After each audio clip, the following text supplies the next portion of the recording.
Hey y'all, welcome back to Corporate Cousin. My name is Taylor, and this channel is dedicated to helping melanated millennials navigate corporate spaces. I'm so glad you are here. Today we're going to be talking about something that's near and dear to my heart, which is, does likability matter at work? That's the topic for today. So first, I want to get into some lies. First lie, whether or not people like me doesn't matter as long as my work is good. Second lie, my work will speak for itself. Third lie, I didn't come here to make friends. I came here to get a check. Fourth lie, I mean, if I like you and you like me, cool. But if I don't like you, I don't care if you like me. Wrong answer, okay? These are lies. These are lies you might have heard. These are lies you might have told yourself at some point. But in order to thrive and not just survive, there are certain things that we really have to be aware of. So we got the lies, right? There's probably more. Let me know in the comments if I missed some. Sources say that career longevity and career success can all be predicted accurately based on likability. Just think about that for a second. So they didn't say respect. They didn't say office status. They didn't say tenure. They didn't say any of that. Likability. So you could be the new person and come in and be likable or not be likable. And according to data, that will determine how successful you are in your corporate space. This is a real thing, y'all. So what can we learn from some of that? So the first learning is know your workspace and your environment. Everyone won't like you. You won't like everyone. That is okay.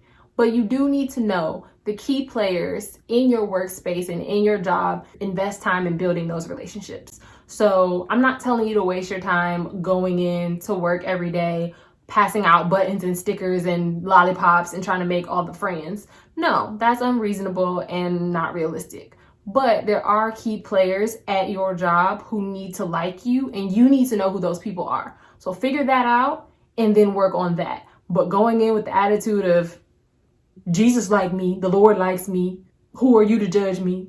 I mean, they probably pay you something, right?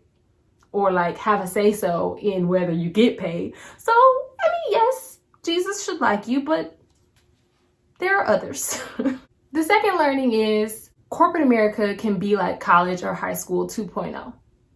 What does that even mean?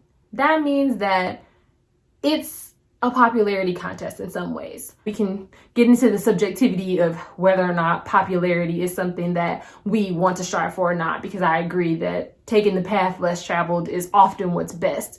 But it's good to know that there is a game to be played in corporate America. There's politics, there are things that you need to be aware of.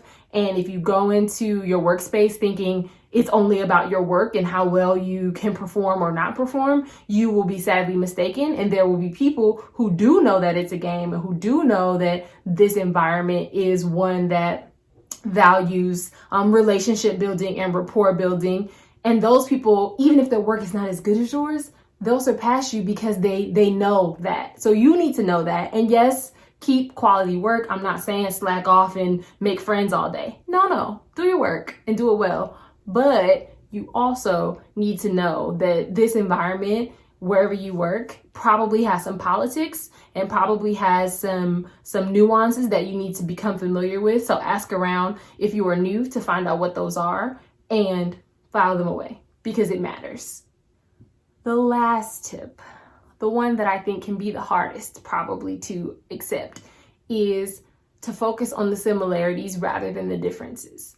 So as you're trying to build relationships and to be likable, but also to like other people, you really need to focus on what you have that is similar, that you can bond and connect with other people over, rather than all of your differences. It's very easy to other yourself and to say, oh, I'm the only person of color, I'm the only Black woman, I'm the only whatever. And you might be that, but there are also things that you probably have in common with some of those people, even though you feel like an outsider or an outlier in some ways.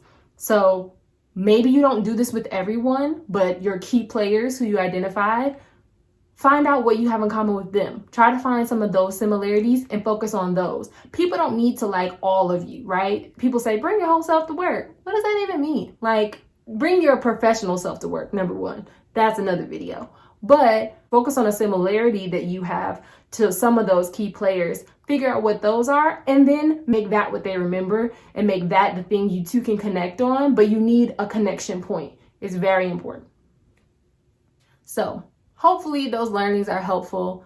Respect alone, while it is great, is not what will get you promoted. It is not what will get you put on a special project. It is not what will get you to whatever your it is. So it's really important to know that. Yes, you want to be respected, but there is an element of likability that exists within all corporate spaces and a lot of non-corporate ones across industries. So you really need to focus on the three things we talked about, which is knowing your environment and your workplace, and in that, identifying your key players, knowing that this is college 2.0 and popularity matters, and figuring out how to navigate the game and the politics of your workspace. And then the third is identifying some similarities and not othering yourself. So those are the three learning that you can apply as a melanated millennial, or as a person of pigment, or as just a person. Despite however you might feel in your workspace, there are some things that you can do to drive connection with people so that you can see some career progress.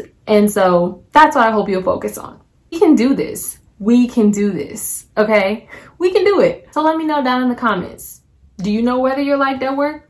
Are you just respected? Do you even care? Have you tried anything that I mentioned, or maybe some things I didn't mention? And how have they worked for you or not worked for you? I hope that it was helpful. If you liked it, please give this video a like. If you haven't already become a corporate cousin and you're not subscribed, I'm not sure what you're doing, but subscribe. There's a button. It's red. It says subscribe. Just click that. Become a cousin. Join the community, join the family. And if you're not already following us over at Corporate Cousin on Instagram, again, not sure what's going on, but it's okay. There's time. It is totally free. So go ahead, become a cousin. We all need more. And I will see you in the next one. Take care. Bye.